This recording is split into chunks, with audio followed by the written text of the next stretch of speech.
Olá, pessoal, tudo bem? Sejam bem-vindos a mais um estudo do Vem Segue-me. Vamos entrando aqui agora no livro de Atos, capítulo 1 ao 5.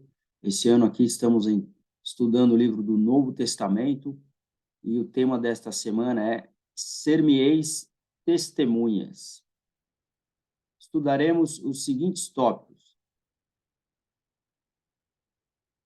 Jesus Cristo dirige sua igreja por meio do Espírito Santo. Os apóstolos de Jesus Cristo são chamados por Deus por revelação. O chamado de um membro dos 12. O Espírito Santo nos inspira a colocar em prática o que aprendemos. Quando estamos cheios do Espírito Santo, podemos compartilhar o Evangelho com coragem. Se você ainda não é inscrito, por favor, se inscreva nesse canal, ative o sininho para receber as notificações, deixe o seu like, o seu comentário, é muito importante para que essa mensagem seja levada a mais pessoas. Desde já, agradeço todos aqueles que participam aqui no canal semanalmente com seus comentários e sua audiência. Bom, vemos que os tópicos dessa semana aqui é sobre o Espírito Santo, principalmente. Então, eu convido você a ficar aqui comigo até o final para aprendermos juntos. É uma aula bem curta. Vamos aprender juntos aqui sobre esses tópicos. Primeiro tópico, Jesus Cristo dirige sua igreja por meio do Espírito Santo. Olha só que interessante. Sabemos que Jesus Cristo é o cabeça de sua igreja. E ele dirige a sua igreja por meio do Espírito Santo, né? A maneira. Então, é importante saber quem e como. E aqui Jesus Cristo está falando como ele dirige a sua igreja, ou seja, através do Espírito Santo. Então, o Espírito Santo, ele ajudou os apóstolos a liderar a igreja da seguinte maneira. Então, vamos entender como que os apóstolos lideraram a igreja. Atos 1, de 1 a 3 diz, fiz o primeiro tratado. Eu gosto de colocar as escrituras aqui porque a gente consegue beber juntos a água da mesma fonte. Eu evito compartilhar pensamentos, ideias próprias para evitar qualquer tipo de erro. Então, eu gosto de ler mais as escrituras junto com vocês para que a gente possa estar juntos, bebendo realmente da fonte aí verdadeira, né? Sem acrescentar nenhumas palavras ou tirar aquilo que está escrito nas escrituras. Então, vamos lá.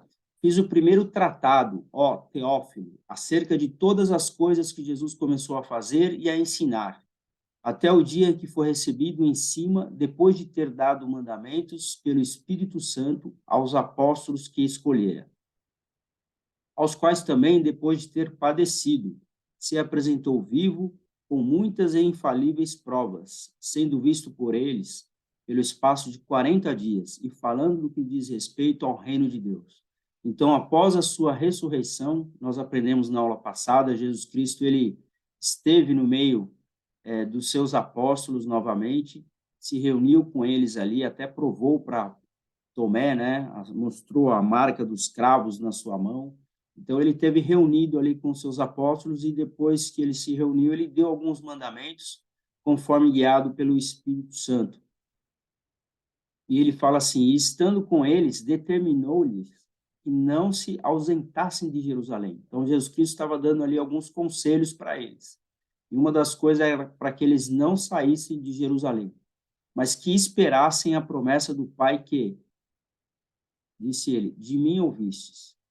Porque, na verdade, João batizou com água, porém vós sereis batizados com o Espírito Santo, não muito depois desses dias. Aqueles, pois, que se haviam reunido, perguntaram-lhe, dizendo, Senhor, restaurarás tu nesse tempo o reino a Israel? E disse-lhes, não vos pertence saber os tempos ou as estações que o Pai estabeleceu por sua própria autoridade, mas recebereis o poder do Espírito Santo que há de vir sobre vós, e ser-me-eis testemunhas, tanto em Jerusalém como em toda a Judéia e Samaria, e até os confins da terra.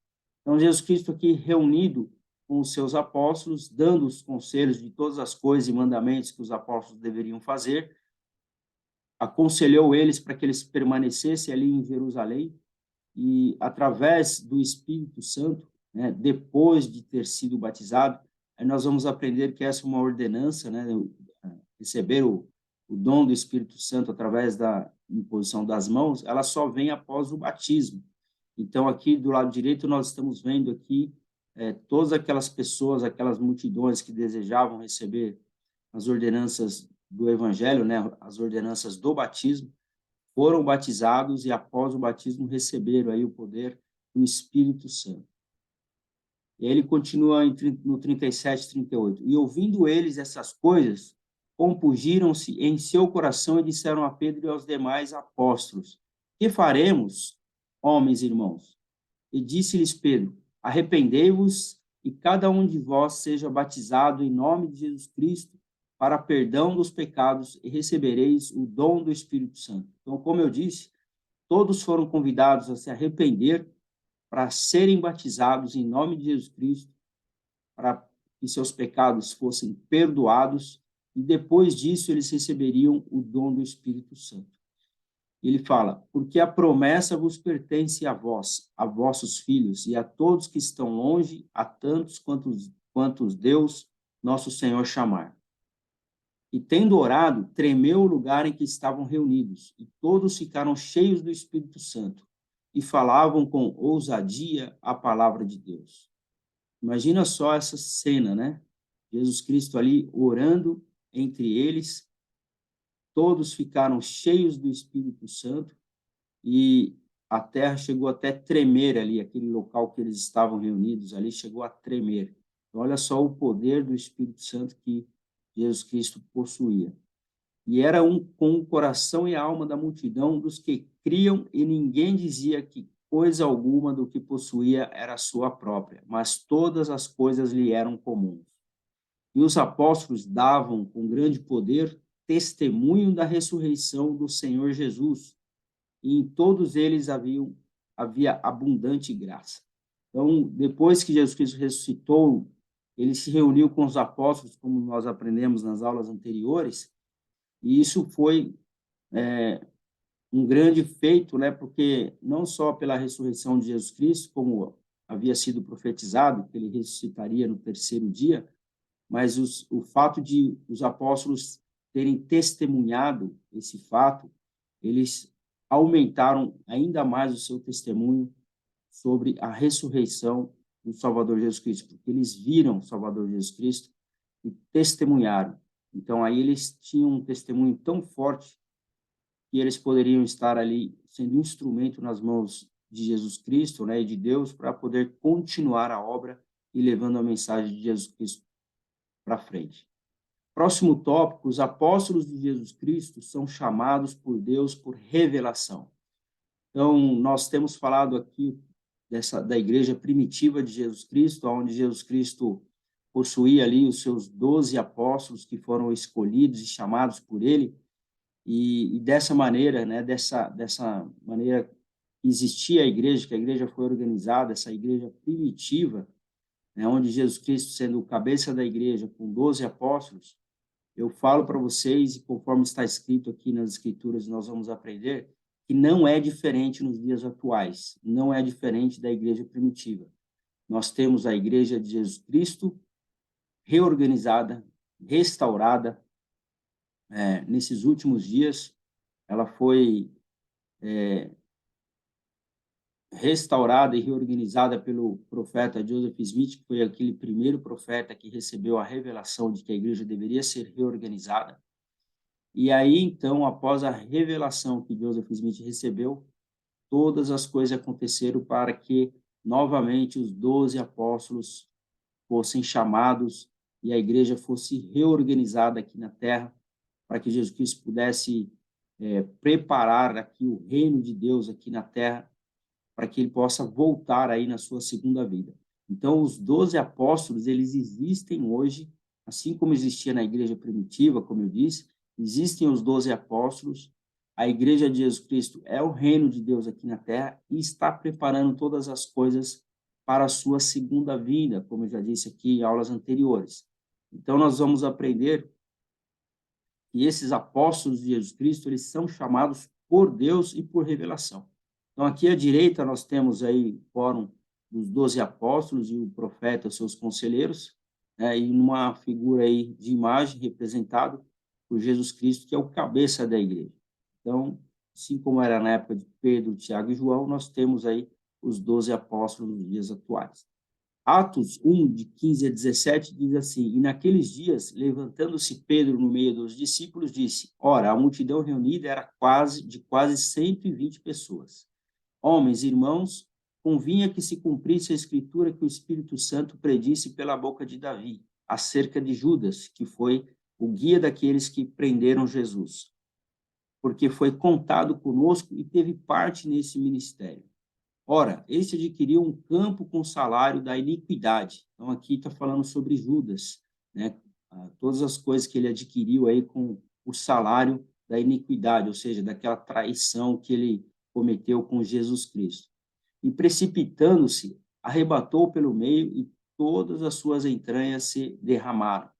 E foi notório a todos os que habitam em Jerusalém, de maneira que na sua própria língua esse campo se chama Aceldama, isto é, campo de sangue.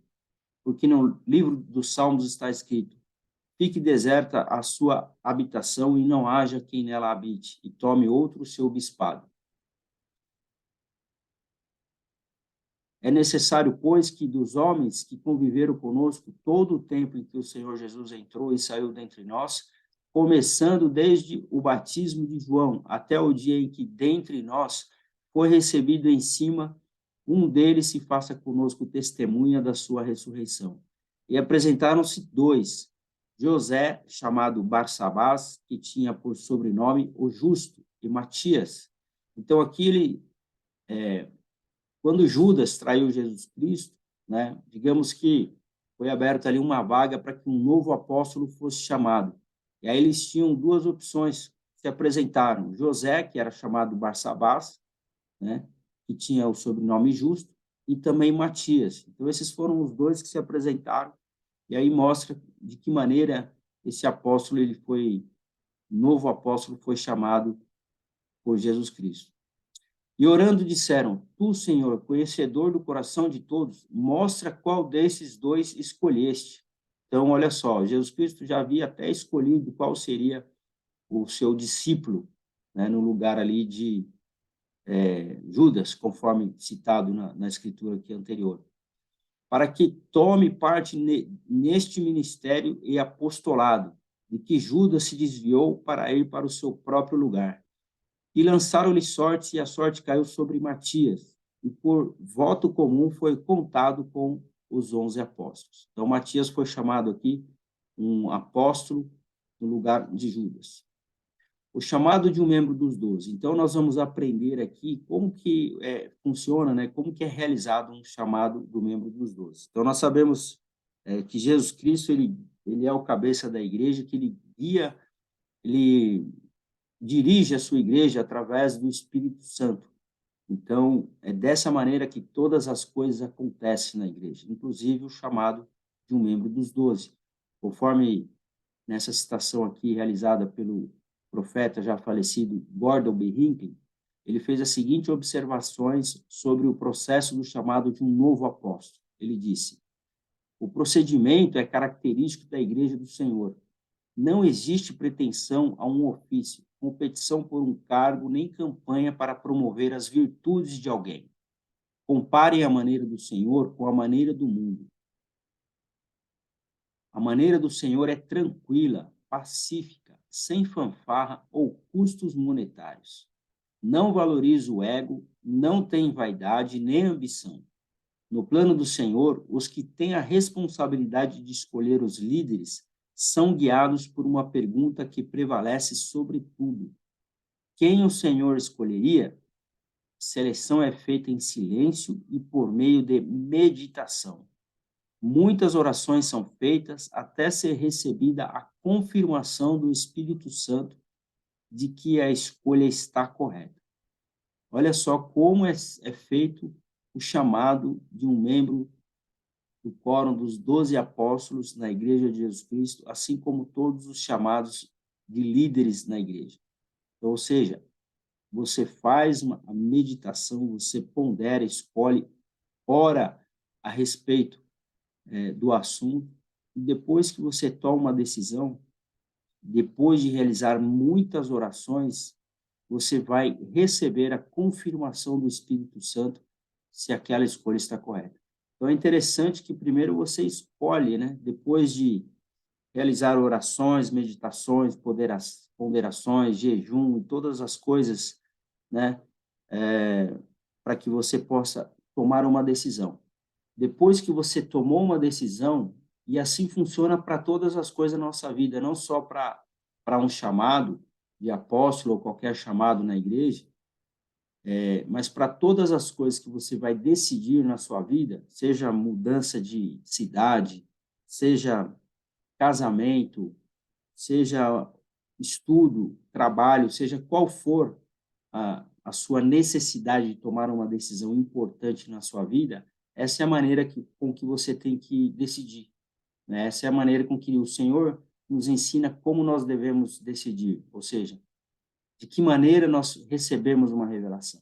Então, você pondera sobre o assunto, aquela decisão que você vai tomar, ora a respeito, medita, e depois que você tomar uma decisão, você apresenta ao Senhor, para que, através do Espírito Santo, ele possa confirmar se aquela decisão que você tomou está correta ou não.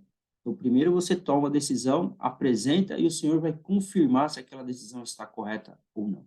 Então, é dessa maneira com que nós devemos agir para tomar as nossas decisões, assim como é feita a escolha de um apóstolo no quórum dos apóstolos da Igreja de Jesus Cristo.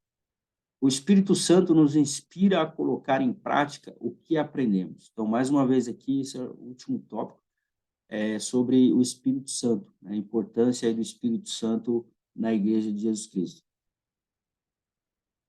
Atos 2, 37 a 39. E ouvindo eles estas coisas, compungiram-se em seu coração e disseram a Pedro e aos demais apóstolos: Que faremos, homens e irmãos?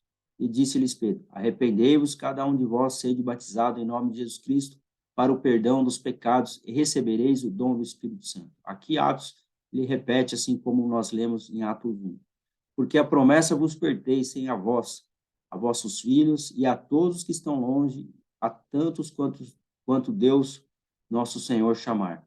E com muitas outras palavras testificava e os exortava, dizendo: Salvai-vos desta geração perversa, de sorte que foram batizados os que de bom grado receberam sua palavra, e naquele dia agregaram-se à igreja quase 3.000 almas. Então, olha aqui do lado direito aí, a gente tem uma ideia. Imagina, 3.000 pessoas aí, 3.000 almas foram batizadas e se tornaram membros da igreja. E perseveraram na doutrina dos apóstolos e na comunhão, a partir do pão e nas orações. E em toda a alma havia temor, e muitas maravilhas e sinais se faziam pelos apóstolos. E todos que criam estavam juntos e tinham tudo em comum, e vendiam suas propriedades e bens e repartiam com todos, segundo cada um tinha necessidade. E perseverando unânimes todos os dias no templo e repartindo pão de casa em casa, comiam juntos com alegria e singeleza de coração, louvando a Deus e tendo graça para com todo o povo. E todos os dias acrescentava o Senhor à igreja aqueles que se haviam de se salvar. Então, aqui era o que estava acontecendo depois que Jesus Cristo se reuniu com os apóstolos, ensinando todas as coisas como deveriam fazer, se arrependendo dos seus pecados, sendo batizados, recebendo o dom do Espírito Santo. Então, ou seja, milhares de pessoas decidiram seguir os ensinamentos de Jesus Cristo através do testemunho dos seus discípulos. Então, os discípulos, eles continuaram aí realizando o trabalho de Jesus Cristo. Por último, quando estamos cheios do Espírito Santo, podemos compartilhar o Evangelho com coragem. Atos 3, para finalizar, eu convido você a ficar aqui comigo até o final, já estou terminando. Diz o seguinte: E foi trazido um homem que desde o ventre de sua mãe era coxo, o qual cada dia punham à porta do templo, chamada Formosa, para pedir esmola aos que entravam no templo. Então, aqui tinha um homem que diz que ele vivia ali no templo, né, um homem ali muito pobre, sentado ali pedindo ajuda na porta do templo, pedindo esmolas, né? Eu não estou me lembrando do homem que pede esmola, qual é o nome que nós damos a ele, né? Então, é um mendigo, agora eu lembrei. Então, ou seja, havia um mendigo ali pedindo esmolas na porta do templo, e aí o que aconteceu? O qual, vendo Pedro e João, que iam entrando no templo, pediu que lhe desse uma esmola. E Pedro, com João, fitando os olhos nele, disse: olha para nós. Então havia ali um mendigo, né, pedindo esmola, pedindo ajuda para todos que passavam ali no templo, e foi quando Pedro e João, passando por ali, olharam para ele e falou assim: olha bem no fundo dos meus olhos, vamos ver o que aconteceu. E olhou para eles, e esperando receber deles alguma coisa, e disse Pedro: não tenho prata nem ouro, mas o que tenho, isso te dou. Em nome de Jesus Cristo, o Nazareno, levanta-te e anda. E tomando-o pela mão direita, o levantou, e logo os seus pés e artelhos se firmaram. Olha só, eles curaram aquele homem, ele se levantou, começou a andar, e eles fizeram exatamente aquilo que Jesus Cristo fazia. Então, os seus discípulos começaram a fazer todas as coisas que viram Jesus Cristo fazer. Então, através dos seus testemunhos e o exemplo de Jesus Cristo, os seus discípulos realizavam ali o trabalho, continuaram realizando o trabalho de Jesus Cristo, não só batizando, né, e conferindo o dom do Espírito Santo a todas as pessoas, né, mas também curando aí os enfermos e abençoando todas as pessoas, como a gente viu aqui que aconteceu nessa escritura. E ele fala: e saltando ele, pôs-se em pé e andou e entrou com eles no templo, andando e saltando e louvando a Deus. E todo o povo ouviu andar e louvar a Deus. E conheciam-no que era ele que se assentava a pedir esmola à porta formosa do templo. E ficaram cheios de pasmo e assombro pelo que lhe acontecera. Então, todas as pessoas que já conheciam aquele homem que ficava sempre na porta do templo ficaram maravilhados em ver que ele estava saltando e correndo ali, saudável na porta do templo. E, apegando-se o coxo que fora curado a Pedro e João, todo o povo correu atônito para junto deles, ao pórtico chamado de Salomão. E Pedro, vendo isso, disse ao povo: homens israelitas, por que vos maravilhais disso? Ou por que olhais tanto para nós, como se por nosso próprio poder ou santidade o fizéssemos andar? O Deus de Abraão e de Isaque e de Jacó, o Deus de nossos pais, glorificou o seu filho Jesus, a quem vós entregastes e perante a face de Pilatos negastes, quando ele julgava que devia ser solto. Então, aquele mesmo povo que condenou Jesus Cristo, foi esse mesmo povo que se maravilhou ao ver esse homem andando, correndo, saltando, depois de ter sido abençoado pelos apóstolos ali, Pedro e João. Então, aí ele fala assim, né? E agora o que vocês estão maravilhados? Por que vocês estão maravilhados, né? Porque quem ensinou, quem deu poder e autoridade para que nós fizéssemos isso, foi justamente Jesus Cristo. E tendo orado, tremeu o lugar em que estavam reunidos e todos ficaram cheios do Espírito Santo. Novamente aqui, Atos 4:31, repete essa escritura desse fato. E falavam com ousadia a palavra de Deus. Bom, eu fico por aqui. Próxima aula é Atos 6, de 6 a 9. O tema será Senhor, que queres que eu faça? Nós estudaremos esses 4 tópicos. Eu convido você a estar conosco. Vamos aprender e continuar aprendendo mais sobre o Espírito Santo. E sabemos que quando nós submetemos à vontade do Senhor, podemos ser instrumento nas suas mãos. Então, esse é um dos tópicos que nós vamos aprender. Bom, eu fico por aqui, convido você a compartilhar essa mensagem, deixa aqui o seu comentário, o que você achou dessa aula, esses ensinamentos do livro de Atos, que fala muito sobre as Escrituras e a continuação que os discípulos de Jesus Cristo, né, o trabalho que eles tinham aí de poder continuar com os ensinamentos de Jesus Cristo, batizando e abençoando a vida das pessoas. E sabemos que Jesus Cristo, ele realmente é o cabeça da igreja, e aprendemos hoje que, através do Espírito Santo, ele dirige a sua igreja. Então, eu queria que você prestasse o seu testemunho aqui, através do Espírito Santo, do que você mais gostou nessa aula, ou alguma escritura que não foi citada aqui, que você gostaria de compartilhar, escritura ou algum pensamento, ok? Muito obrigado a todos, eu fico por aqui, até a próxima aula.